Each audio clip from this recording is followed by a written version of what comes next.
आज गुरुवार की अमृतवाणी में मेरी भावना पर मंगल दर्शन सहस्त्री उपलब्ध हो रहा है। ये हमारा महापुण्य है कि आज श्रुत केवली के जैसे ही गुरुवार के मुखारविंद से हमारा ज्ञान का क्षयोक्षम दिन प्रतिदिन बढ़ रहा है। पूज्य गुरुवार के मुखारविंद से मेरी भावना पर अत्यंत सरल, मधुर एवं युवाओं की जिज्ञासाओं को शांत करने वाली मंगलमय देशना हम सभी भक्तों को आज फेसबुक के माध्यम से सुनने को मिल रही है। तो ऐसे पूज्य गुरुवार से निवेदन करते हुए हम मेरी भावनाओं को देशना दें। हे गुरुवार नमोस्तु नमोस्तु नमोस्तु। चलो कोई नहीं।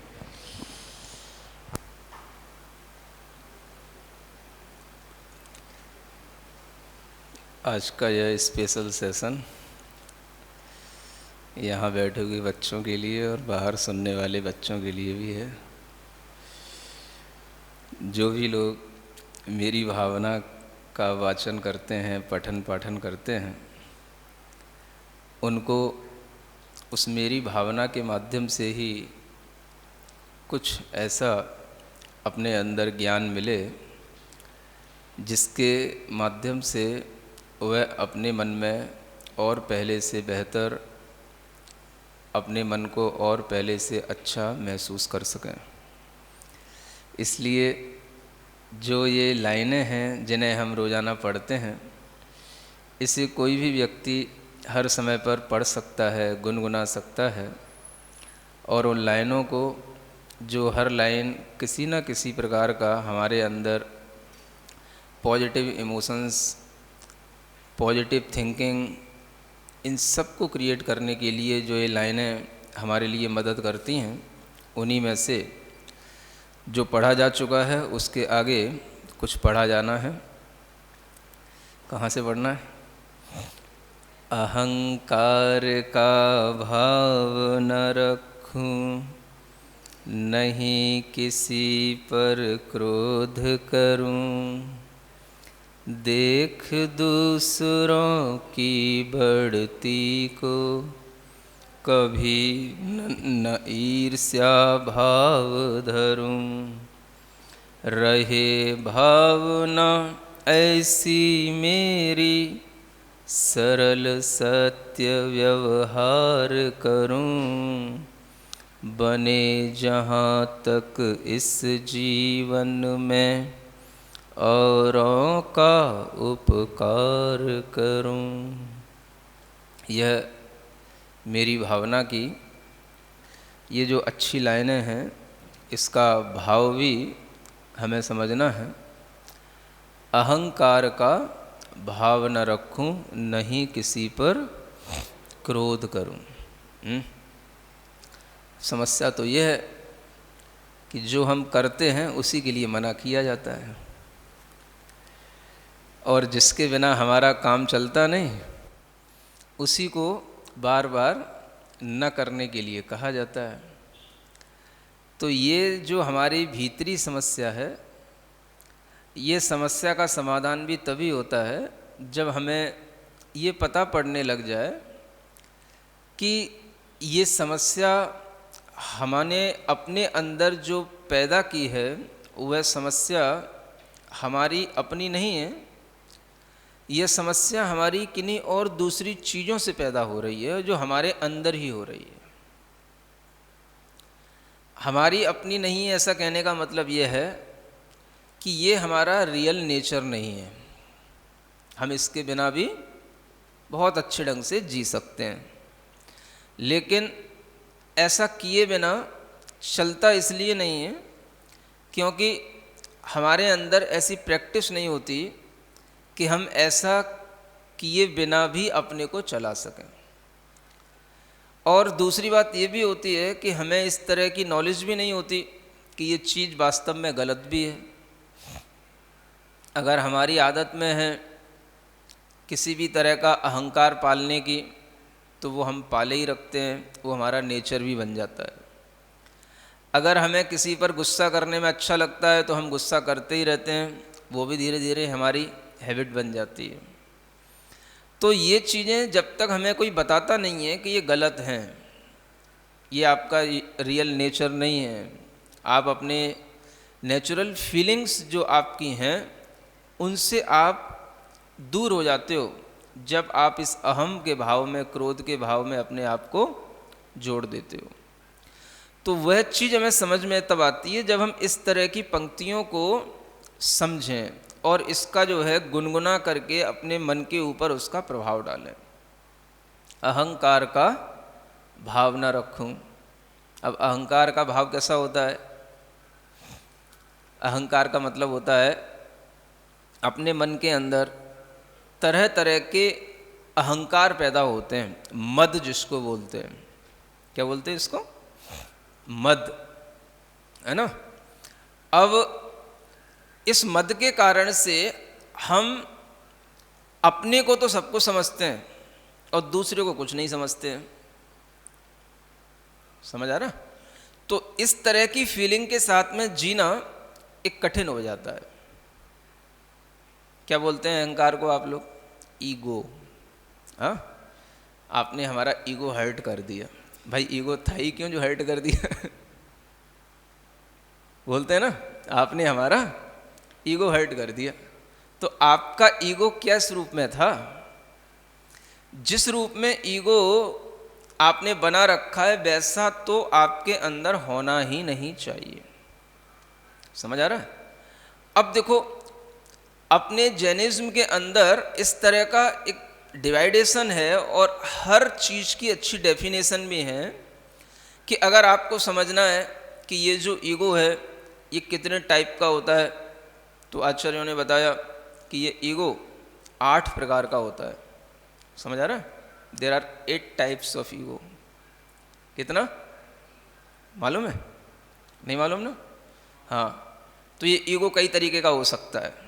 तो आपके अंदर ईगो हो सकता है, सबसे पहला बताया ईगो ऑफ नॉलेज। क्या समझ आ रहा है? ज्ञान का मद। पहला मद किसका? अहंकार। किसका? सबसे पहले किसका अहंकार आता है? ज्ञान का, है ना। अब ज्ञान के अहंकार में क्या आता है? जब आपके 99.5% बनते हैं तब आपका क्या बढ़ जाता है? वेट बढ़ता है कि आपकी हाइट बढ़ जाती है? क्या बढ़ जाता है? कुछ तो बढ़ता होगा जो भीतर से फील होता है। क्या बढ़ जाता है? कुछ तो बढ़ता है। समझ आ रहा है? और फिर वो जो बढ़ जाता है ना, तो उसके कारण से फिर क्या होता है कि हम जो 66% वाले हैं या 56% वाले हैं उनके साथ में कैसा बिहेव करते फिर हम? क्या समझ आ रहा है? आप ये सोचने की कोशिश करो, मान लो कोई 2 फ्रेंड हैं, है ना। पहले तो दोनों एक साथ रहते थे, एक साथ पढ़ते थे, है ना।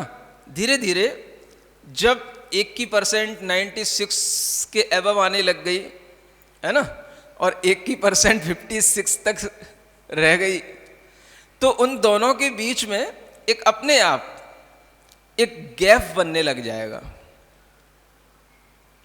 समझ आ रहा? वो गैप क्या करेगा कि जो ऊपर की परसेंटेज वाला है वो भी जो है उसके साथ में जैसा पहले बिहेव करता था वैसा नहीं करेगा। सुन रहे हो? हाँ, थोड़ा बहुत तो चल जाता है, 86 76 तो कोई फर्क नहीं पड़ता, लेकिन जब ज़्यादा डिफरेंस आ जाए तब क्या होगा? आपको लगेगा अगर आपके सामने भी कोई 96% वाला आएगा तो आपको फील होगा कि हाँ ये अपनी बराबरी का है, इससे कुछ बात की जाए, है ना। और जो 46 56 वाला होगा तो आप सोचोगे ये अपने बराबर का नहीं है, इसको बोलते हैं क्या हो गया। तो आप क्या करोगे? उसको अवॉइड करोगे किसी ना किसी तरीके से, है ना। और उससे जैसा पहले बिहेव करते थे वैसा बिहेव अब नहीं करोगे। धीरे धीरे अपने आप आपके चिंतन में सब चीज़ें आने लग जाएंगी। आपको एक जो है अपने रिलेशन में ऐसा गैप अपने आप दिखाई देने लग जाएगा। किस कारण से? इसको बताया गया, ज्ञान का मद नहीं करना। समझ आ रहा है? अब जब हम मद करते हैं तो क्या होता है, हम दूसरे को बिल्कुल निग्लेक्ट करते हैं, दूसरे की हम कोई कीमत नहीं समझते हैं, तो वो हमारे लिए मद कहलाता है। समझ आ रहा है? और जब हम ये समझें कि नहीं भाई ये तो चलता रहता है, अब जिसकी जितनी नॉलेज होगी, जिसका जितना मतलब परिश्रम होगा, उतनी उसको सक्सेस मिलेगी, ऐसा सोच करके हम सबके प्रति समभाव रखें, है ना। किसी को ज्ञान ज़्यादा होता है, किसी को कम होता है, ये तो सब अपने अपना क्षयोपशम है। तो ऐसा सोच करके यदि हम, है ना, सबके साथ समभाव रखें और हम अपने काम में आगे बढ़ें तो कोई बात नहीं है। लेकिन अगर हम उसका मद रखने लग जाते हैं तो क्या होता है, हम दूसरे को कुछ भी नहीं समझते। ये ज्ञान का मद कहलाता है, ईगो ऑफ नॉलेज। समझ आ रहा है? ये तो पहला है। कितने टाइप का ईगो होता है, समझ आ रहा है? दूसरा मद होता है पूजा का। पूजा का मतलब होता है जैसे अपनी जो है कई लोग प्रशंसा करते हों, है ना, बहुत लोग जो है अपने को कोई ज़्यादा सम्मान देते हों, या उसका कारण ये भी हो सकता है कि हम कोई ऐसे, है ना, घर में जन्म लिए हों जहाँ पर मतलब माता पिताओं को भी कोई राजनीतिक या कोई सामाजिक कोई जो है उन्हें पद मिला हो, तो जिसके कारण से जो है अपने को भी उस तरह का सम्मान मिलता हो, तो उससे भी एक मद आ जाता है, मेरे पापा ऐसे हैं, मेरे पास ये है, मेरे पास वो है। तो ये क्या हो गया, ये पूजा का मद कहलाता है। समझ आ रहा है? पूजा प्रशंसा ज़्यादा हो, अगर आपकी लोग ज़्यादा प्रशंसा करने लगे ना तो भी आप बहक जाओगे। बहकना समझते हो? सही लाइन पे नहीं चल पाओगे, है? प्रशंसा को सहन करना भी उतना ही कठिन है जितना निंदा को सहन करना। समझ आ रहा है? लेकिन निंदा तो हमें बुरी लगती है, प्रशंसा हमें अच्छी लगती है, लेकिन वो अच्छी चीज़ भी अपने लिए खतरनाक हो जाती है कई बार। समझ आ रहा है? जिन बच्चों की ज़्यादा भी प्रशंसा हो जाती है, ज़्यादा जिन्हें एप्रिसिएशन मिलता है, तो वो बच्चे भी कई बार जो है मद में आ जाते हैं, अहंकार उनके अंदर पैदा हो जाता है, तो फिर वो जैसा पढ़ रहे होते हैं, जिस लाइन पे चल रहे होते हैं, उससे हट भी जाते हैं। तो ये क्या कहलाता है? पूजा का ईगो। समझ आ रहा है? इसे हम समझ सकते हैं ईगो ऑफ प्रेज, पूजा प्रशंसा। इसके बाद होता है कुल का मद। किसका? हाँ, जिस कुल में हम जन्म लिए हैं। समझ आ रहा है? वो ऐसे कोई कुल होते हैं, ऐसे कोई गोत्र होते हैं जिनके नाम अच्छे होते हैं, फेमस होते हैं, तो उस कुल में जो हमारे दादा हैं, परदादा हैं, ऐसे हुए वैसे हुए, इस तरह की जो हमारे पास जानकारी रहती है, और फिर उसके कारण से जो हमको मद आता है वो कहलाता है कुल का मद। समझ आ रहा है? और इसी तरीके का एक मद होता है जाति का मद, एक कुल का और एक जाति का। तो कुल का मद तो हमारे पापा से संबंध रखता है। समझ आ रहा है? जो पिताजी का, उनके ऊपर पिताजी क्या कहलाते? बाबा, दादा। तो ये चली गई कुल की लाइन, है ना। और एक मामा, नाना, ये जो मम्मी वाली लाइन होती है। समझ आ रहा है? जो मम्मी के घर के लोग होते हैं, कोई मामा कहता है, कोई नाना कहता है, उनके भाई, उनके पिताजी, तो एक ये भी लाइन होती है। समझ आ रहा है? तो इस लाइन पर जो, इस लाइन पर भी मत पैदा होता है, तो इसको बोलते हैं जाति का मत। क्या बोलते हैं? तो ये कुल और जाति, ये दो तरह के मत ये हो गए। समझ आ रहा? कितने हो गए? 4 हो गए। ज्ञान का, पूजा का, कुल का, जाति का। एक बल का मद होता है। किसका? बल। बल का मतलब थोड़ी सी जिम चले गए, बॉडी बना ली। समझ आ रहा है?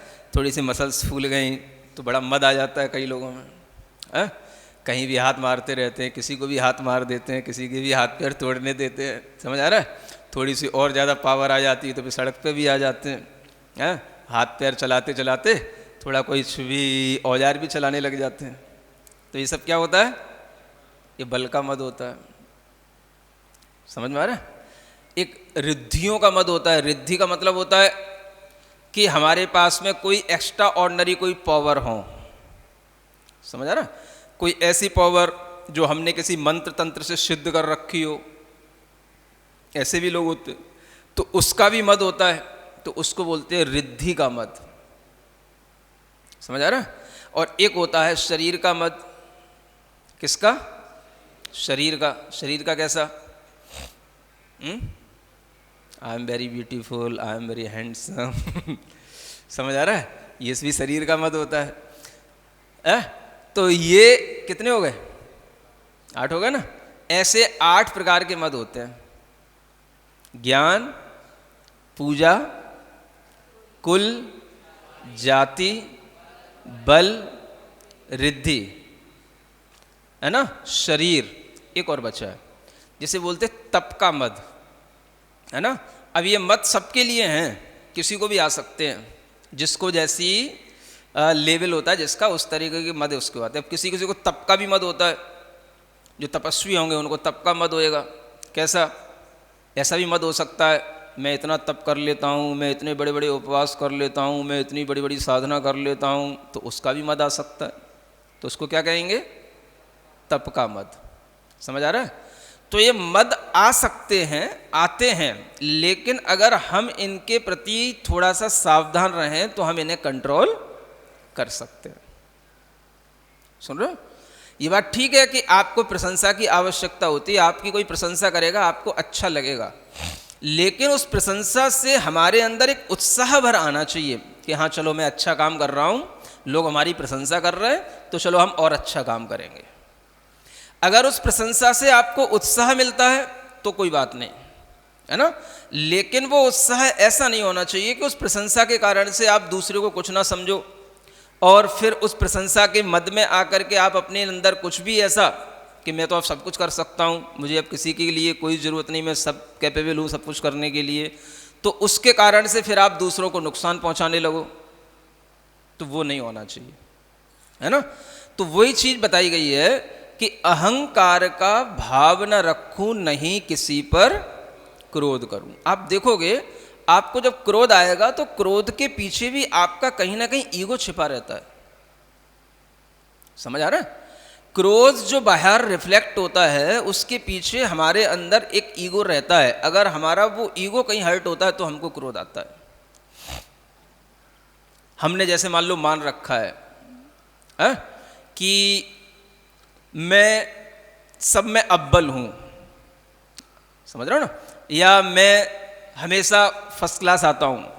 अब आपने इसको अगर अपना ईगो बना लिया तो ये आपके लिए बड़ी प्रॉब्लम हो जाएगी। क्या प्रॉब्लम हो जाएगी? आगे भी तो आपको पढ़ना है और बाई चांस आपकी रैंक ना बनी, आप फर्स्ट नहीं आए, है ना, आपकी परसेंटेज उस 95 प्लस की रैंक में नहीं गई, तो आप क्या करोगे? क्या समझ में आ रहा है? तो कई बच्चों के साथ क्या होता है, कई लोगों के साथ ये होता है कि वो अपने आप को उस समय पर बड़ा, है ना, हीन, बड़ा दीन, जिसे बोलते हैं इंफीरियरिटी कॉम्प्लेक्स उनके अंदर आ जाता है। समझ आ रहा है? और ये जब आने लग जाता है तो फिर उसे दूसरों से नफरत होने लग जाती है ना, और कोई उससे कुछ कहता है तो उसे गुस्सा भी आने लग जाता है, क्योंकि अब उसको लोग पहले की तरह प्रशंसा नहीं कर रहे हैं, पहले की तरह उसको तवज्जो नहीं दी जा रही है। इस कारण से उसका ईगो हर्ट हो रहा है, तो उसे भीतर भीतर क्रोध आ रहा है, लेकिन वो बता नहीं सकता कि मैं क्रोध किस कारण से आ रहा है। ये कौन बताएगा कि मुझे गुस्सा किस कारण से आ रहा है? समझ आ रहा है? अब वो जब कभी भी किसी भी ऐसे व्यक्ति को देखेगा जिसकी परसेंटेज उस लेवल की है जिस पर हमारी कभी थी और अब नहीं है, तो उसको उसे भी देख करके गुस्सा आएगा, द्वेष होएगा उससे भी। सुन रहे हो? इस सीख लो चीज़ें। मेरी भावना केवल जनवाणी में रखने के लिए नहीं है, समझ आ रहा है? इसको समझ करके इसको अपने जीवन में ढालने के लिए है। कि जब हमारे अंदर इस तरह के इमोशंस आएँ और इस तरह की थिंकिंग बने जो हमें खुद परेशान करे, तो हम अपने आप को इस मेरी भावना पढ़ करके संभाल सकें। कोई दूसरा संभालने वाला नहीं होता उस समय पर।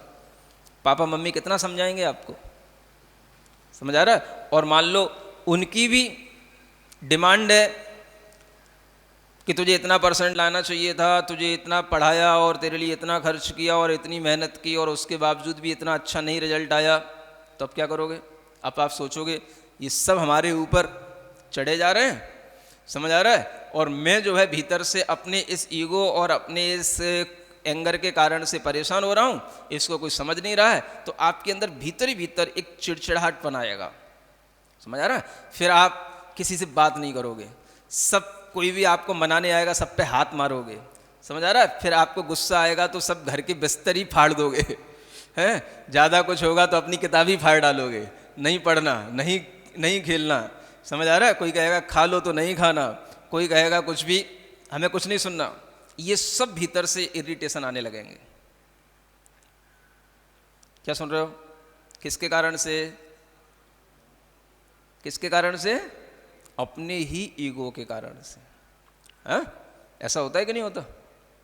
बताओ तो, होता है कि नहीं होता? जबकि हमें कैसा रहना चाहिए? ऊपर की लाइन में पहले की आया था ना, एक बताया था ना, कौन सी चीज अपने पास में होनी चाहिए? समभाव। समझ आ रहा है? ये पकड़ के रखो, अच्छी चीज है। हाँ, कौन सी चीज अपने पास होनी चाहिए? समभाव। यही सबसे बड़ा धन है, जो ऊपर लिखा था ना कि समता धन, समभाव का धन, ये अपने पास में होना चाहिए। तो जब हम समभाव में होंगे तभी हमारे लिए ये संभव है कि हम अपने आप को अपने ही भीतर के क्रोध से, अपने ही भीतर के अहम से अपने आप को बचा पाए। सुन रहे हो ना? तो क्या करना है? क्रोध से बचना है कि क्रोध करना है? अहंकार से अपने को बचाना है कि अहंकार को और बढ़ाना है? बचाना है। समझ आ रहा है? क्रोध की जड़ क्या है? क्रोध की भी जड़ क्या है? जड़ समझते हो ना, जिसे रूट कॉज बोलते हैं, है ना? हाँ, तो कोई पूछे what is the root cause of anger, तो ईगो। क्या है रूट कॉज एंगर का? ईगो।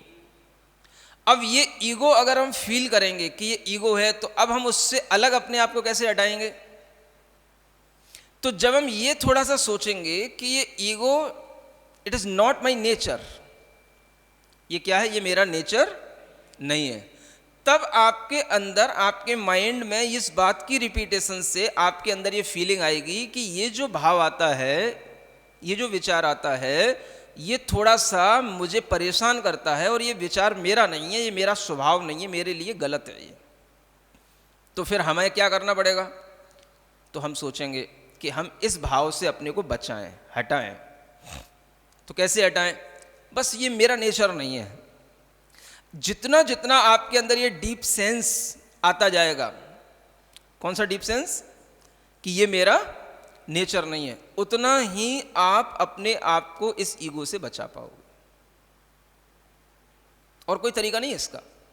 मेडिटेशन, योगा इसीलिए कराए जाते हैं। क्या सुन रहे हो? हाँ, अरहम मेडिटेशन किस लिए है? आपके अहम को नाश करने के लिए ही है, आपके अहम को दूर करने के लिए है, न कि आपके अंदर आपका जो ईगो है उसको हर्ट करने के लिए। समझ आ रहा है? हर्ट तो कोई दूसरा करेगा, जब हमारे पास होगा ही नहीं तो हर्ट कहाँ से होगा? समझ आ रहा है? तो अरहम के इस ध्यान से सबसे बड़ी चीज वही है जो आदमी की अंदर बैठी हुई है। वो क्या है? उसका अहम भाव है। तो हम अपने को कहीं ना कहीं अहम भाव से जोड़ लेते हैं, मैं ऐसा हूं, मैं वैसा हूं, इस तरह की अपने अंदर बहुत तरीके की एक थिंकिंग बनी रहती है। और उसके कारण से हमारे अंदर जब वो चीज़ हमें परेशान करने लग जाती है, तब हमको उस अहम से परेशानी के समय पर कोई भी उसका सॉल्यूशन नहीं मिलता। अगर आप पहले से मेडिटेशन करोगे, समझ आ रहा है, अरहम ध्यान करोगे, तो आपके अंदर ये चीज़ कंट्रोल होती चली जाएगी। सुन रहे हो? क्या बेनिफिट है आपको अरहम ध्यान करने का? ये बेनिफिट है ना? जब हम अरहम ध्यान करेंगे तो इससे कैसे हो जाएगा, हमारे अहम में गिरावट आती है। कैसे आती है? जब हम समर्पण के भाव को बढ़ाते हैं तो हमारा अहम अपने आप कम होता है। समझ आ रहा? समर्पण क्या? समर्पण का भाव है ना? जितना ज़्यादा हमारे अंदर समर्पण का भाव बढ़ेगा उतना ही हमारे अंदर से हमारा अहम अपने आप टूटता चला जाएगा। तो क्या होगा? अपने आप हमारे अंदर दूसरों को कभी भी पीड़ा देने का, दुख देने का या दूसरों से परेशान होने का जो भाव आता है वो हमसे छूट जाएगा, अपने आप हो जाएगा। भीतर ही भीतर करोगे तो। समझ आ रहा? आप देखोगे, आप अरहम की ध्वनि बोलो, अरहम का उच्चारण करो या आप अरहम की कोई भी 5 मुद्राओं का अभ्यास करो, इससे समर्पण बढ़ता है। समझ आ रहा? इससे अपने अंदर एक जो अदृश्य शक्ति है उसके प्रति विश्वास बढ़ता है और इसके माध्यम से हमारे अंदर वह एनर्जी आने लग जाती है जो हम किसी भी चीज से नहीं ले पाते। वो हमें केवल अरहम के चिंतन, उसकी ध्वनि, उसका नाद करने से हमारे अंदर वो चीज आने लग जाती है। करोगे तो अनुभूत होगा। समझ आ रहा? एक्सपीरियंस कब होगा? नॉलेज से नहीं होगा। नॉलेज के बाद में जो प्रैक्टिस की जाती है तब एक्सपीरियंस होता है। जो नॉलेज हमें मिल रही है उसी के अकॉर्डिंग यदि हम प्रैक्टिस करेंगे तो हमारे अंदर कुछ एक्सपीरियंस आएगा और वही चीज हमारे लिए तब हमको पक्की लगने लगेगी, तब हमें विश्वास होने लगेगा कि हाँ जो कहा जा रहा था बिल्कुल सही है। समझ में आ रहा है? तो ये चीज अगर हम समझेंगे तो हम अपने आप को बहुत अच्छा रख सकेंगे। अन्यथा 4 लाइन पढ़ भी लोगे तो कहोगे महाराज हमारा अहंकार तो इससे कहाँ जाता है, हम पढ़ भी लिए अहंकार का भाव न रखूं, नहीं किसी पर क्रोध करूं, और जब गुस्सा आया तो उठा के फेंक दिया। तो हम रोक कहाँ पाते अपने आप को, है ना? तो रोकने के लिए आपको क्या करना पड़ेगा? थोड़ा प्रैक्टिस करनी पड़ेगी, है ना? थोड़ा पेशेंस रखना पड़ेगा। थोड़ा सा आपको मेडिटेशन के थ्रू अपने माइंड को काम एंड कूल जो है इस पोजीशन में लाना पड़ेगा। इसलिए अरहम ध्यान को सिखाया जाता है कि आप अपने ईगो से कभी परेशान ना हो, है ना? और जो ईगो से परेशान होने लग जाता है वो जीरो पर पहुंच जाता है, धीरे धीरे जीरो पर। क्या समझ आ रहा है? हाँ, 96 से तो शुरू हुई थी बात, हाँ, और फिर जो है बाद में अपने ही ईगो के कारण से ऐसा परेशान हुआ कि वो जीरो पे आ गया या उसने अपनी लाइफ ही खराब कर ली। समझ आ रहा है? तो इस चीज को हम ऐसे भावना में भाएं कि हम अगर कभी भी क्रोधित होते हैं तो उसके पीछे हमारा अहम भाव रहता है और वह अहम भाव मेरा अपना रियल नेचर नहीं है और मैं इस अहम भाव को छोड़ूंगा, ना कि इस अहम भाव को पकड़े रखूंगा। क्योंकि जो चीज़ अपनी नहीं है उसे पकड़ के नहीं रखना है, उसे तो हमें हाँ रिमूव करना है, अपने से हटाना है। तो जब हम इस तरह का भाव लाएंगे तो आपके ऊपर जो प्रेशर आ रहा है, किसका प्रेशर? आपके ही मन के माध्यम से, आपके ही भावों के माध्यम से जो आपके ऊपर प्रेशर आ रहा है, जिसके कारण से आप डिप्रेस होते चले जाते हो और डिप्रेशन की स्थिति में पहुंच जाते हो, उस प्रेशर से अपने आप को बचा पाओगे। कैसे? जब हम इस बात को गहराई से समझेंगे। अहंकार का भाव न रखूं, नहीं किसी पर क्रोध करूं, देख दूसरों की बढ़ती को कभी न ईर्ष्या भाव। ईर्ष्या कहां से पैदा होगी? सब ईगो से पैदा होता है। समझ आ रहा है? ईर्ष्या ईगो से ही पैदा होगी। जब हमारा ईगो हमारे लिए नहीं मिला या हमारे ईगो से हमको ही सेटिस्फेक्शन नहीं मिलेगा तो हम दूसरे को देख करके, उस तरीके की बढ़ोतरी दूसरे को देख करके हम उससे जेलसी करने लग जाएंगे। समझ आ रहा है? और जब हमारे अंदर समभाव होगा तो हम सोचेंगे कि हमें दूसरों से ईर्ष्या करने की कोई जरूरत नहीं है, हमारे पास जो हमारा है वो हमारे पास में है, हमारा हमसे कोई भी छीन नहीं सकता। और कोई भी किसी का कुछ नहीं छीन सकता, जिसके पास में जो है सो है ना। तो अहंकार का भाव ना रखूं, ये तो ठीक है। देख दूसरों की बढ़ती को कभी ना ईर्ष्या भाव धरूं, ये ईर्ष्या भाव भी बहुत बड़ा भाव है, सबके अंदर पड़ा रहता है, कोई भी इससे बचा हुआ नहीं है।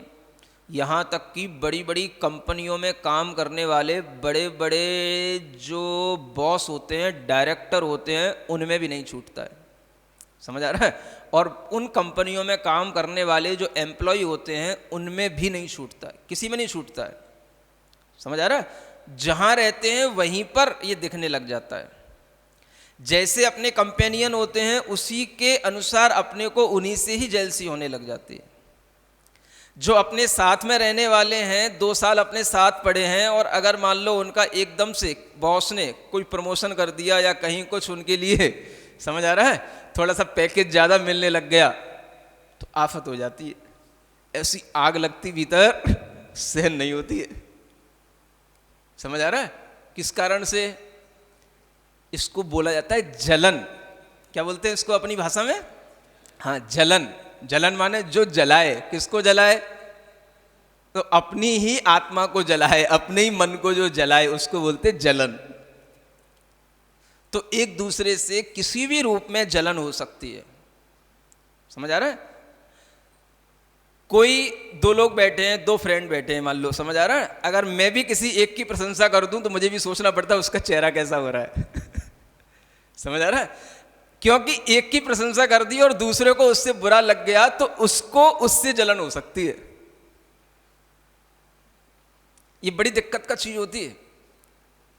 हाँ, और बच्चे इन चीजों में बहुत ज्यादा, मतलब कहना चाहिए कोमल होते हैं। बच्चों के लिए चीजें बड़ी जल्दी इफेक्ट डालती हैं, समझ आ रहा है।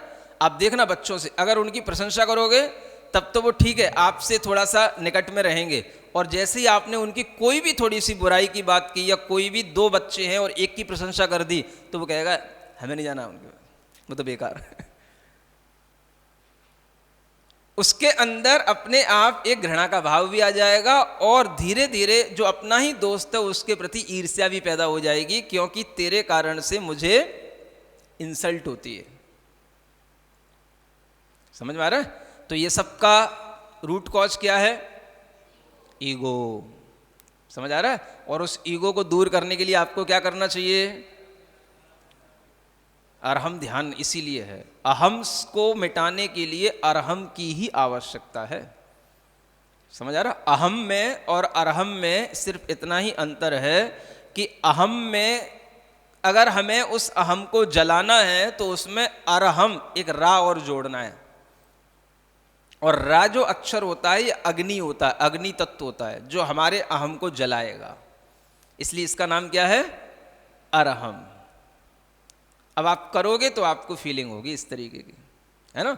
एक तो आप ध्यान की पोजीशन में बैठ जाओ और फिर ये भाव पढ़ो, अरहम ध्यान भी कर लो, और ध्यान करने के बाद में प्रार्थना तो करते ही हैं, तो प्रार्थना के रूप में ये प्रार्थना कर लो, अहंकार का भाव न रखूं, धीमे धीमे आराम से, नहीं किसी पर क्रोध करूं।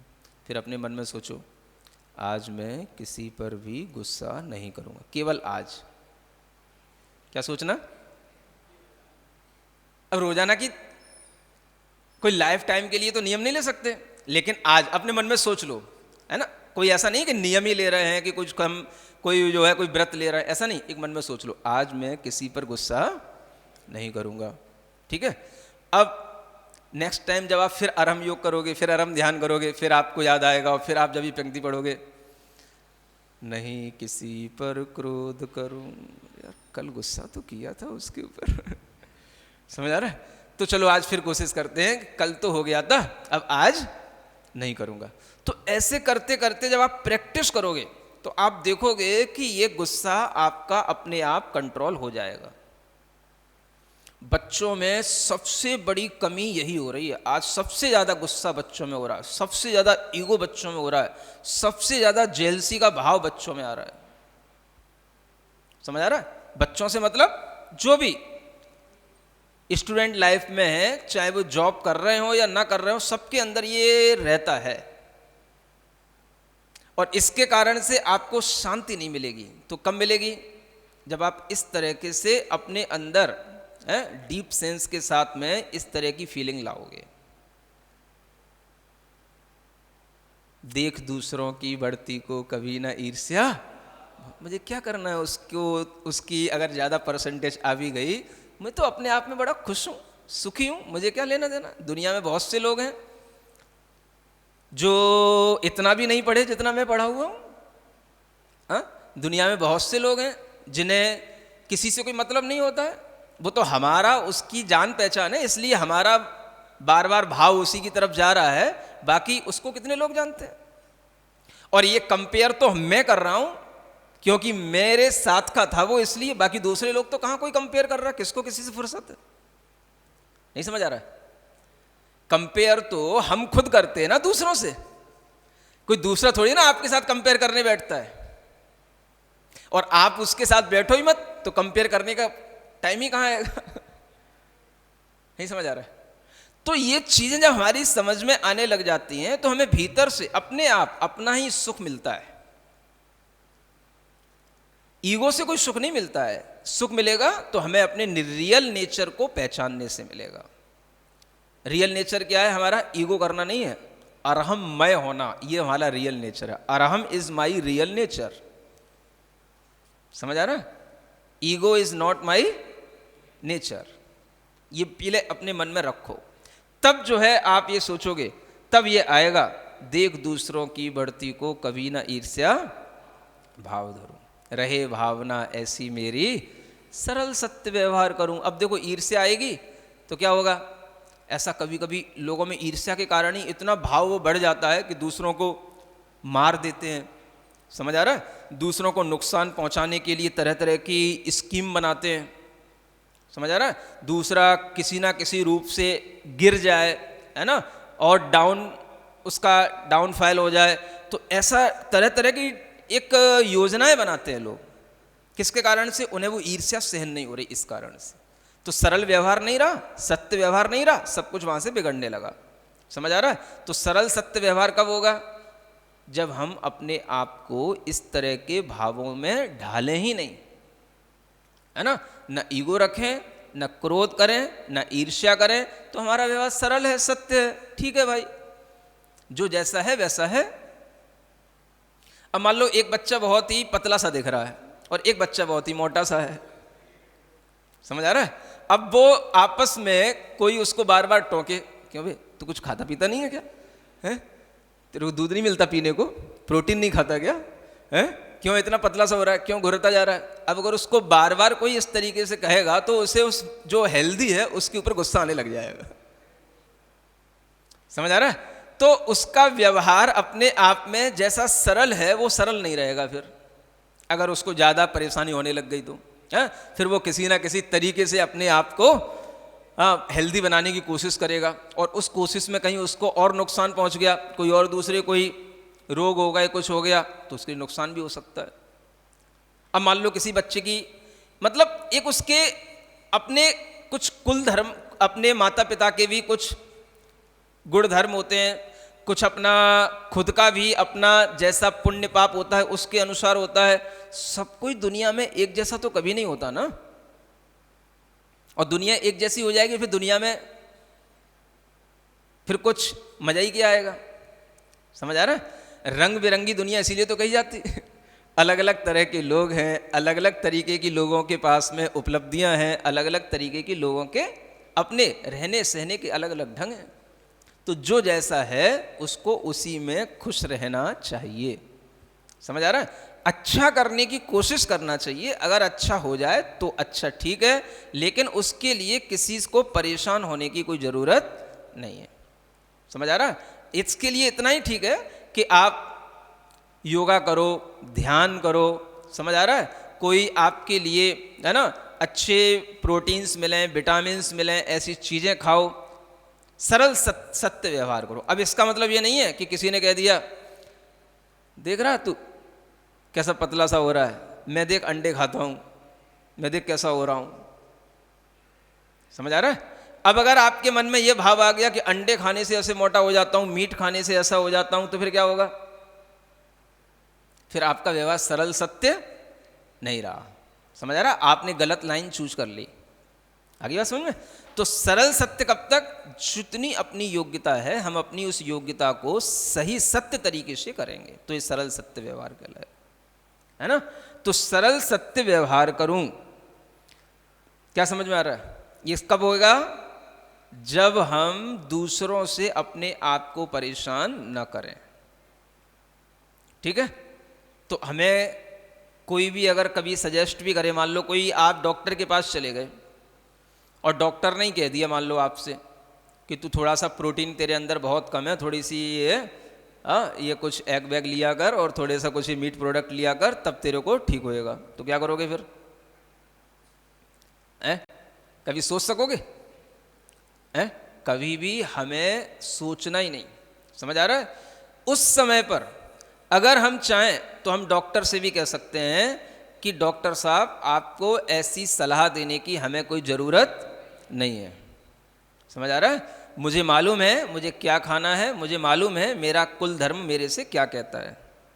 तो उस डॉक्टर को भी समझ में आएगा कि हमें सबको एक जैसी सलाह हमेशा नहीं देनी चाहिए। समझ आ रहा है? थोड़ा सा उसको भी हर्ट करके आना चाहिए। जो लोग गलत करते हैं, गलत बोलते हैं, गलत सलाह देते हैं, लोगों को गलत रास्तों पर ले जाते हैं, उनको भी थोड़ा सा समझ में आना चाहिए। समझ आ रहा है? तो इस तरह से जब हमारे अंदर इस बात का डिटर्मिनेशन होगा कि नहीं हमको सरल रास्ते पर, सत्य के रास्ते पर चलना है, तो हम कभी भी गलत रास्तों पर नहीं जाएंगे। समझ आ रहा है? हम चाहे पतले हैं तो पतले ही बने रहें, कमज़ोर हैं तो कमज़ोर बने रहें। हम अगर अपने को स्वस्थ बना पाएंगे तो हमारे पास बहुत सारे फल हैं, फ्रूट्स हैं, ड्राई फ्रूट्स हैं। समझ आ रहा है? बहुत सारी चीज़ें हैं कि केवल इन्हीं की चीज़ों को खाने से मोटे होते क्या, कि ताकत आती है क्या? ऐसा तो नहीं है ना। तो सब कोई यही करता है तभी जा करके ताकतवर होता है क्या? ऐसा तो कुछ नहीं है। तो ऐसा सोच करके हमें कभी भी अपने को गलत रास्ते पर ले जाने का भाव ही नहीं करना। समझ आ रहा है? और जो भी आपके फ्रेंड्स हों जो आपको इस तरह की सलाह देते हो, उन्हें भी समझ आ रहा है अच्छे जोरदारी के शब्दों के साथ में उनको समझा देना चाहिए तुम गलत कर रहे हो और इस गलत का परिणाम तुम भुगतोगे। समझ आ रहा है? इतना भी कहना पर्याप्त होता है। अब किसी को मारना पीटना तो ही नहीं है। इतना ही कह सकते हो तुम गलत कर रहे हो और इसका नतीजा गलत आएगा, तुम मुझे गलत रास्ते पे मत ले जाओ, मैं अपने आप में समझदार हूँ, मुझे पता है मुझे क्या करना है। बस इतना बोल दोगे तो सामने वाला समझ जाएगा। तो इसी को बोलते हैं सरल सत्य व्यवहार करूं, देख दूसरों की बढ़ती को कभी ना ईर्ष्या भाव रखूं, रहे भावना ऐसी मेरी सरल सत्य व्यवहार करूं। समझ आ रहा है? तो ये जो आपके अंदर ज्ञान आएगा, इसी के माध्यम से आपका जीवन अच्छा बनेगा। केवल पढ़ते पढ़ते और कोचिंग ट्यूशन और रैंक इससे कुछ नहीं होने का। इससे आपको आगे जाकर के बहुत सारी इमोशनल प्रॉब्लम्स आने वाली हैं। इसलिए मेरी भावना पढ़ना जरूरी है। ठीक बात है ना? तो माई फीलिंग्स कैसी होनी चाहिए? जो रियलिस्टिक फीलिंग्स हैं वो होनी चाहिए। और वो कैसी हैं? जो इसमें बताई जा रही हैं। ठीक है ना? आपके लिए आज इतना पर्याप्त। नमस्ते महर्षि। महर्षि विवा जैन रामप्रस्थ से हैं। उनकी शंका है कि स्त्रियों का तो स्वभाव ही होता है ईर्ष्या करना, तो हम कुछ ऐसा क्या करें कि हम अपने अहम को, अपने ईर्ष्या को नियंत्रित कर पाएँ? कहाँ से? रामगंज? रामप्रस्थ, दिल्ली। अच्छा, तो मैं ये बात बोलने वाला था, मैंने इसलिए नहीं बोली कि आपको बुरा लगेगा। है ना? एक नीति वाक्य है ना? स्त्रियः शेर्ष्या भवन्ति, माने स्त्रियां ईर्ष्या से सहित होती हैं, है ना? ज़्यादातर ऐसा होता है। तो स्त्रियों में ऐसा नहीं है कि ईर्ष्या से सहित होती हैं तो इसका मतलब है कि उनके अंदर उनका ईर्ष्या स्वभाव बन गया है। ऐसा नहीं है। स्वभाव में वो चीज़ आ जाती है लेकिन वो हमारा स्वभाव नहीं है। समझ आ रहा है? स्वभाव में एक कमती ज़्यादापन हो सकता है। ये भी नहीं कह सकते कि वो स्वभाव पुरुषों में नहीं होता है। समझ आ रहा है? पुरुषों में भी होता है, लेकिन ये नीति शायद इसलिए बनी है कि पहले जो लोग होते थे, वो जो जैसे राजा हैं या कोई भी बड़े बड़े लोग होते थे, तो उनकी कई स्त्रियां हुआ करती थी। समझ आ रहा है? एक से ज़्यादा जब स्त्रियां घर में रहती हैं, अब एक तो व्यक्ति है और उसने 2 शादी कर रखी मान लो, तो वो कभी भी बन नहीं सकती उनकी आपस में, समझ आ रहा है? तो ये हमें लगता है ये नीतियां उस टाइम की हैं। अब आजकल तो ऐसी कोई कंडीशन है ही नहीं है, आजकल तो ऐसा कुछ होता ही नहीं है ना? तो हमें ऐसा नहीं सोचना चाहिए कि हम ईर्ष्या स्वभाव वाले ही हैं। ऐसी ईर्ष्या तो आप देखोगे पुरुषों में भी कम नहीं होती है। बड़ी बड़ी कंपनी के डायरेक्टर मैनेजरों में इतनी ईर्ष्याएं होती हैं कि बने जाने क्या क्या करते हैं अपने प्रमोशन के लिए और अपनी कंपनी को आगे बढ़ाने के लिए, समझ आ रहा है? तो ऐसी कोई बात नहीं है। हमें ऐसा लगता है बहुत सारी नीतियां उस टाइम की बनी हुई हैं, तो हम ऐसा ना सोचें कि ईर्ष्या करना स्त्री का स्वभाव है। स्त्री भी यही सोचे कि ईर्ष्या करना मेरा स्वभाव नहीं है। फिर भी ईर्ष्या का भाव आ जाता है तो हम इसे अरहम ध्यान करके और अहम भाव से बच करके अपने को बचाएं।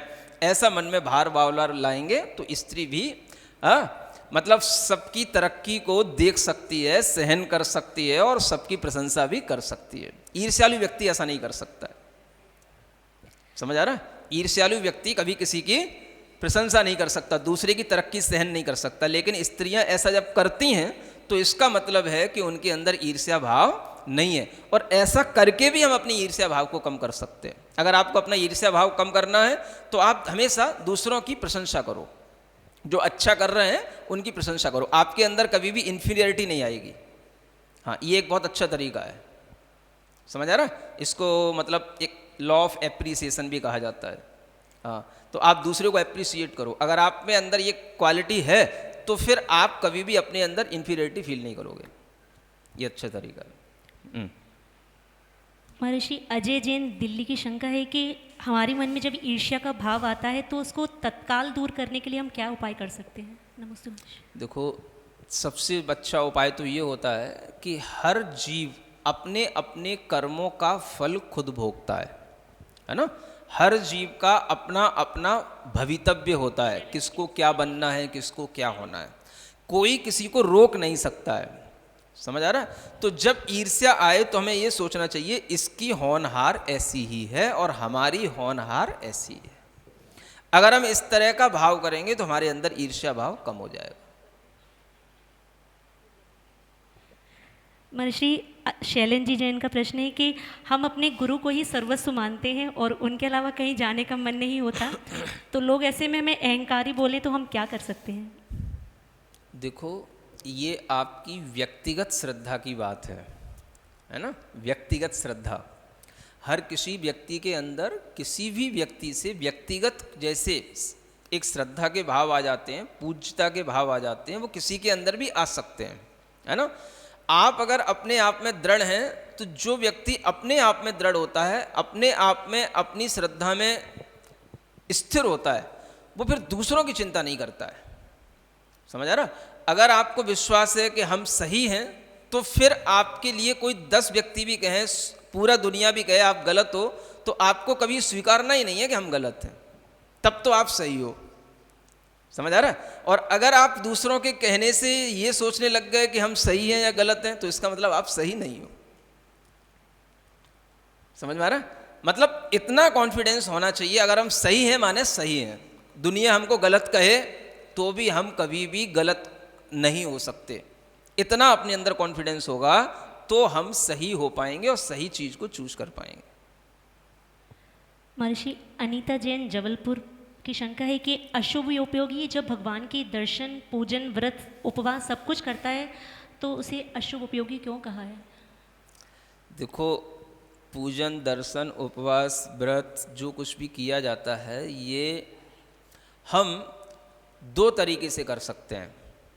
एक तो अपने भीतर का अभिप्राय, जिसे हम बोलते हैं अपना एटीट्यूड सही करके, अपना लक्ष्य सही बना करके भी किया जाता है, और एक वो होता है जो हम देखा सीखी सिर्फ इसलिए करते हैं कि वो भी कर रहा है इसलिए हमें भी करना है। हमारा ना अपना कोई एटीट्यूड चेंज हुआ, ना हमारा कोई उससे कोई नया हमने कोई अपना गोल बनाया, अपना लक्ष्य निर्धारित किया।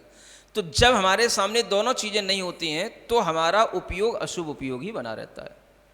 तो अशुभ उपयोग तब बदल जाता है जब हम अपने एटीट्यूड को भी उसके साथ में चेंज कर लें कि हम पूजा क्यों कर रहे हैं, दर्शन क्यों कर रहे हैं, व्रत क्यों कर रहे हैं, उसका हमारा लक्ष्य क्या है। जब ये दोनों चीज़ें हमारे सामने सही होंगी तो हमारा उपयोग शुभ उपयोग बन जाएगा। महर्षि भवनेश जी जैन एक सीए स्टूडेंट है मुंबई से, वो पूछ रहे हैं कि दान करने से तो धन की प्राप्ति होती है, लेकिन जब हमारे मन में उसके प्रति लालच आ जाए दान देने के प्रति, तो इसका क्या फल मिलेगा? दान देने का लालच कैसा होता है? और ज़्यादा दान देना? नहीं, दान जिससे और देने से ज़्यादा- फल मिलेगा ऐसा लालच आ जाना। हाँ, देखो कुछ चीज़ें ऐसी होती हैं, शुरुआत में हम अपने मन को एकदम से इतना परफेक्ट नहीं बना पाते हैं कि हम किसी भी चीज़ का प्रॉफिट समझे बिना हम उस चीज़ में अपना कोई भी चीज़ इन्वेस्ट कर सकें। समझ आ रहा? शुरुआत में माने हमें अगर कोई भी काम करना है, हमें कोई भी दान देना है या कोई भी काम करना, हम सोचते हैं भाई इससे क्या प्रॉफिट मिलेगा, ये हमारी नेचर में है। ठीक है, जब हमने ऐसा करना शुरू कर दिया तो धीरे धीरे हमें अपने आप रियलाइज होने लग जाता है कि आखिर हम इस तरह का प्रॉफिट चाहते हुए कब तक करेंगे, और ऐसा प्रॉफिट लेकर के भी हम क्या करेंगे। तो धीरे धीरे व्यक्ति को खुद सेल्फ रियलाइजेशन ऐसा होने लग जाता है, तो वो धीरे धीरे अपने अंदर के उस लालच को भी छोड़ देता है। तो वो सोचता है कि ये जो दान है ये मेरे अपना धर्म है। समझ आ रहा है? अब इसके बदले में मुझे कुछ ये मिले वो मिले, अब मुझे ये सब सोचने की ज़रूरत नहीं है। शुरुआत जब होती है तब व्यक्ति सोचता है कि चलो इसी से हमारे लिए और अच्छा हो जाएगा, तो कोई बात नहीं। तो शुरुआत में इस तरीके से जब व्यक्ति करना शुरू करता है तो उसके लिए ये चीज़ क्षम्य होती है, लेकिन धीरे धीरे जब वो मैच्योर होता चला जाता है तो वह अपनी इन चीज़ों पर कंट्रोल करता चला जाता है। तो अगर आप मैच्योर हो गए हैं तो आप अपने उस लालच को भी कंट्रोल कर सकते हो, और आप इस फीलिंग में आ सकते हो कि हमें केवल दान देने से मतलब है कि दान सही जगह पर जाए, हमें उसके बदले में कुछ भी नहीं चाहिए। ये धीरे धीरे संभव है। संकेत जी जैन नागपुर की शंका है कि महर्षि क्रोध नहीं करना चाहते, लेकिन ऑफिस में जूनियर्स के लिए क्रोध करना पड़ता है, अन्यथा उसके बिना काम नहीं होता, तो इसके लिए क्या उपाय करें? ये तो आप लोगों का सोचना ही गलत है कि क्रोध करना ही नहीं चाहिए। समझ आ रहा है? मैं तो ये कहता हूं क्रोध भी करना चाहिए, लेकिन समझदारी से करना चाहिए। समझ आ रहा है? ऐसा गृहस्थ के लिए है ना, एक काम करने वाले व्यक्ति के लिए या किसी भी कम्युनिटी से जुड़े हुए किसी भी व्यक्ति के लिए बहुत कठिन होता है कि वो अपने आसपास रहने वाले किसी भी लोगों के प्रति कभी क्रोध न करे। लेकिन अगर न करे तो वो बहुत अच्छी बात है, लेकिन अगर करता है तो उसे समझदारी से करना है कि हमें क्यों करना चाहिए। कभी कभी कुछ थोड़ा सा समझदारी से किसी के ऊपर अगर हम कभी गुस्सा भी करते हैं तो उससे भी कई बार कुछ बातें बन जाती हैं। समझ आ रहा है? खास तौर से कभी कभी कुछ ऐसी नेचर के लोग होते हैं जो सीधे ढंग से समझते नहीं हैं, तो उनके लिए भी कई बार थोड़ा सा अपने को ऐसा मतलब मूड बनाना पड़ता है, और फिर अपने को ऐसा मुंह भी बनाना पड़ता है जिससे उसको लगे कि इसको गुस्सा आता है, तो उतने मात्र से भी वो कंट्रोल में आ जाता है। समझ आ रहा है? तो ऐसा नहीं है कि आप एकदम से बिल्कुल अभी से साधु वृत्ति के बन जाओ। समझ आ रहा है? देखो कि मेरी अपनी योग्यता कितनी है, मैं उसको संभाल पा रहा हूँ या नहीं। कभी कभी थोड़ा सा कुछ कहना, जैसे माता पिता हैं, बच्चों के लिए अगर कभी गुस्सा करते हैं तो वो गुस्सा नहीं माना जाता है। समझ आ रहा है? अध्यापक टीचर होते हैं, पढ़ाने वाले होते हैं, अगर बच्चों पे गुस्सा करते, भाई रोजाना कहते हैं होमवर्क करके लाया करो, कभी करके ही नहीं लाते। अगर टीचर बच्चों पे स्टूडेंट पे गुस्सा ही ना करे तो वो कभी होमवर्क ही ना करके लाए। तो ये जरूरी होता है। इसी तरीके से आपके कोई जूनियर हैं, आप ये सोच करके गुस्सा ना करो कि ये मेरे जूनियर हैं, उनको दबाव नहीं, उनके लिए कोई ज़्यादा जो है उनकी किसी कमजोरी का फायदा ना उठाओ। लेकिन अगर आपको कभी लगता है कि ये काम और अच्छा कर सकते हैं, अगर हम इन पर थोड़ा सा गुस्सा कर दें तो ये इनके काम करने की एफिशिएंसी और अच्छी हो जाएगी, तो आप कर सकते हो। मैं ये भी कह सकता हूँ। समझ आ रहा है? ऐसा होता है। महर्षि धैर्य जी जैन रोहिणी से हैं, उनकी शंका है कि आजकल हम लोग गुस्से में ज़्यादा रहते हैं और खुश कम रहते हैं, इसका क्या कारण है? देखो कारण तो ये सब वही है जो अभी बताया जा रहा था ना, the main root cause for anger is proud. समझ आ रहा? ईगो। तो कारण तो वही ईगो ही है। तो अब हम अगर खुश रहना चाहते हैं तो हम खुश रहने की अपने अंदर एक जो दर है खुश रहने की, उसको बढ़ाएं। जैसे मान लो आपको लगता है कि मैं दिन में केवल 1 या 2 बार हंसता हूँगा या 1 या 2 बार खुश रहता हूँगा, है ना। तो अब आप उसकी जो है उस दर को बढ़ाओ कि हमें दिन में 4 बार खुश होना है, हमें 4 बार हंसना है दिन में, या 10 बार हंसना है। तो अपने आप आपकी जो बोरियत है, जो आपका गुस्सा है, वो धीरे धीरे कम हो जाएगा। हाँ, और आप एक अच्छे मतलब खुश मिजाज आदमी कहलाओगे। हाँ। महर्षि ऋषभ जी जैन दिल्ली से शंका है कि किसी के प्रति अगर क्रोध है वो धीरे धीरे बैर में परिवर्तित हो जाए तो इसके लिए क्या समाधान है? समाधान सब अपने अंदर ही होते हैं। बैर में क्रोध तभी परिवर्तित होगा जब हम उस क्रोध को कंट्रोल नहीं कर पा रहे हों, है ना। ये कोई ज़रूरी नहीं है कि हर क्रोध बैर में कन्वर्ट हो, लेकिन यदि हम थोड़ा सा ये सावधानी रखें कि ये वैर न बने, है ना, ये हमारे लिए शत्रुता का कारण न बने, तो हम अपना कंट्रोल कर सकते हैं। सब कुछ कंट्रोल अपने कंट्रोल ऑफ माइंड से ही होता है। तो जब हम इस तरह के ही भाव बार बार लाएंगे, समत्व के भाव, है ना, दूसरों के प्रति ज़्यादा ईर्ष्या और अहंकार नहीं करने के भाव, तो उसी से हमारे अंदर वैर भी छूटेगा। तो भावना करने से ही होगा। आप भावनाएं करें, उसका अभ्यास करें। संजय जी जिनकी शंका है महर्षि कि अगर हम अपने आत्मसम्मान की रक्षा करते हैं तो ये भी हमारा अहंकार होगा क्या? आत्मसम्मान एक अलग चीज़ होती है। जब हम आत्मसम्मान की बात में आते हैं तो आत्मसम्मान में हम कभी भी दूसरे के लिए कोई दुख नहीं पहुंचाते हैं। उसमें हम अपनी रक्षा करने के लिए कुछ करते हैं, तो वो हमारे लिए एक प्राउड की बात होती है ना। ये भी आत्मसम्मान ही कहलाता है। कि जैसे हमने आपको अभी डॉक्टर का उदाहरण दिया, आपने किसी फ्रेंड का उदाहरण दिया, उसने कहा कि आप जो है ऐसे ऐसे मीट के प्रोडक्ट हैं, इनको खाया करो। अब आपका ये आत्मसम्मान उस समय पर क्या होगा? उसको ठेस पहुंचेगी। मैं इतने शुद्ध कुल में उत्पन्न हुआ हूँ, इतना धार्मिक कुल में उत्पन्न हुआ हूँ, मुझे गर्व है कि मैं जैन हूँ और ये मुझसे कह रहा है कि मैं मांस खाऊं, तो वो उसको 4 बातें सुनाए बिना रहेगा नहीं, और सुनाना चाहिए। तो आत्मसम्मान इसको बोलते हैं। आत्मसम्मान की रक्षा करने के लिए यदि आपको गुस्सा करनी पड़ती है, तो वह भी दूसरों को शिक्षा देने वाली होती है। हाँ, रमाकांत जी जैन मेरठ से हैं, उनकी शंका है महर्षि कि हमेशा हम समभाव में रहें, इसके लिए अरम ध्यान के अलावा कुछ और भी कर सकते हैं क्या? अरे ये तो तब पूछना चाहिए जब आपने पूरा अरहम ध्यान कर लिया हो और कुछ बचा ना हो। समझ आ रहा है? मतलब तो अरहम ध्यान करके जब आपने सब कुछ अचीव कर लिया हो तब ये क्वेश्चन आए तो ठीक है। दूसरा अभी तो ऑप्शन आपने पूछ शुरू रहे ही हैं, क्या किया होगा? दूसरा ऑप्शन पूछ रहे हैं, दूसरा ऑप्शन कुछ है इसके अलावा क्या? ऑप्शन तो सब उसी के आसपास घूमते हैं, है ना। ध्यान है, चिंतन है, मनन है, ज्ञान है। अब ऑप्शन ज्ञान, ध्यान के अलावा ज्ञान भी होता है।